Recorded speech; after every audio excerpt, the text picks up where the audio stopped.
Nung pumasok naman yung previous administration, 2019, hindi naman po nagkaroon ng ganap na pagbabago sa Bukor. Nagdala po siya ng tao niya, mga 70. Sila po ang nagtayo ng kanilang grupo, kung sindikato. Diretsuhin mo na. Sino Sa tinutukoy mo? BJMP po sila galing. Sinong tinutukoy mo? Si DG Bantag. Nagpapalabas kami ng 500 monthly. Ang pumapasok naman sa amin 1,000. So at the end of the year, 6,000 po yung additional na inaasikaso namin na PDL. At ito po ay related lahat, almost 70 to 80% drug related. And then po, may bago naman pong kabanata yung Bucor, no? Na in 2013, nagpasa po ng batas para i-address po lahat ng mga problema ng Bucor for the last 50 years or at the time 40 years. No?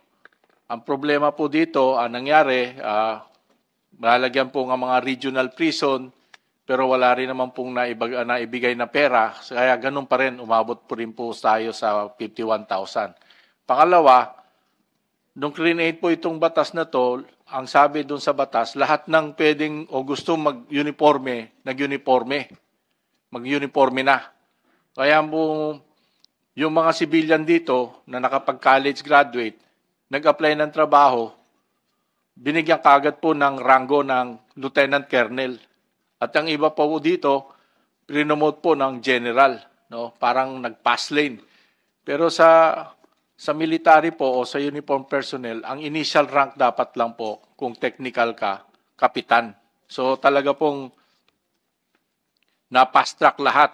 Kumbaga wala namang alam pa paano magpatakbo ng kulungan, nabigyan ng posisyon dahil dun sa batas na yon. Nung nailabas na po yung implementing rules and guidelines para ma-implement ito, natapos po ito 2019.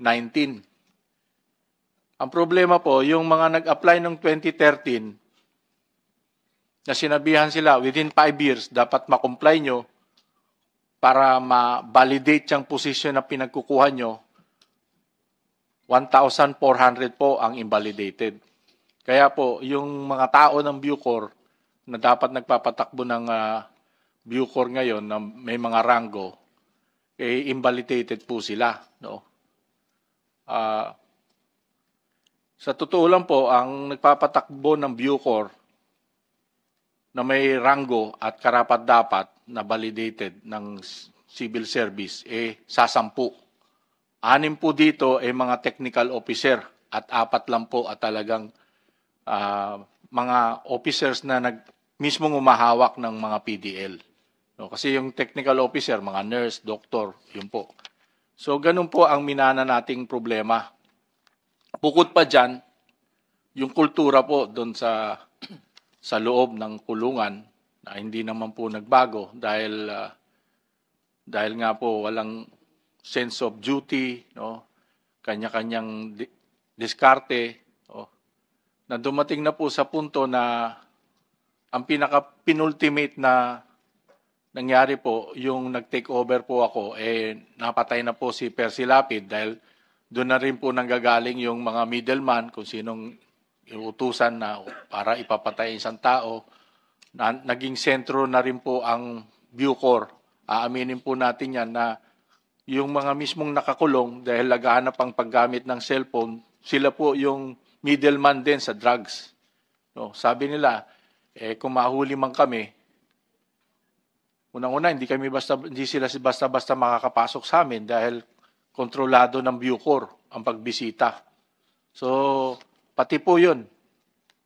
Nakawakan po nila yung drug problem kaya pag nagte-testify po ang PIDEA, NBI, sasabihin nila, dito po galing ang transaksyon ng mga drugs. So yan po, lahat hinarap ko. No? Sabay-sabay ko pong hinarap yan. And then of course, nung pumasok naman yung previous administration, 2019, hindi naman po nagkaroon ng ganap na pagbabago sa Bucor. Ang kabaliktaran po ang nangyari, nagdala po siya ng tao niya, mga 70, na galing sa labas, galing sa ibang ahensya, sila po ang nagtayo ng kanilang grupo o kanilang kumbaga kabal o kanilang kung sindikato. Ano ibig sabihin nun? Nagtayo ng grupo, hindi consistent sa batas ng 2013, walang Opo. in-apply na civil service rules? Opo. Paano makakasweldo yun kung hindi... Kasi po galing po sila sa isang ahensya ng gobyerno. Diretsuhin mo na, sino Sa tinutukoy mo? BJMP po sila galing. Sinong tinutukoy mo? Si DG Bantag, dating DG. So nagtayo siya ng sariling grupo. Nagdala po siya lahat na sabi tao. niya, hindi ko mapagkatiwalaan kayo, pasensya na kayo. So these were detailed, these were... Opo, tinanggal po sila lahat sa posisyon. Hindi po. Paano sila nakapasok? So dapat yun may concurrence. Secondment po, Yun, secondment. Mr. Chair. Meron din prosesong dinaanan. Pero po, nung dinala sila dito, mga ranggo lang po nila, mga tinyente, kapitan, pinapromote po sila ng colonel at saka general. Dahil po ang posisyon na inoccupy nila sa bagong batas ng RA 10575 equivalent to that position. So hanggang ngayon, ay nandun pa sila. Natanggal po sila nung pumasok ako. Paano natanggal? Pinangunahan mo yung pagtatanggal o Ang una po, kusa nagbitiw? nirelieve ko po lahat ng tao ng BJMP. Binalik ko po sa kanilang mother unit. Pero nga po, dahil nga sa 3 taon silang, itong mga tao naman dito sa Bucor, 3 taon din na hindi naka-floating. So pagpasok po ng mga nakaupong mga Bucor, doon naman po ako nagka-problema. No? Ang sinalo ko pong problema, nung pagpasok ko, noong October 24 last year, nagsalita po yung mga PDL na, Sir, pwede po ba kaming magsalita na? Kami po yung mga pinagsasaksak, ito yung mga sugat namin. Tapos yung mga Bucor employees din na correctional officers na pinagugulpe ng previous administration, lumabas rin sila, nag-file din po sila ng kaso. Ako naman, na-discover ko na nag-iwan ng pera ng 1 billion, pero hindi naman po pala natapos yung project. Pero What you're saying here is that there were lapses during your predecessor's time that led to your present predicament. Hindi pa trabaho mo na iayos, ipagpatuloy kung may tamang ginawa o hindi dapat ibintang lahat doon sa nakaraang administrasyon ng Bucor kung ano yung pagkakamali ngayon. Yun ba ang gusto nating palabasin ngayon?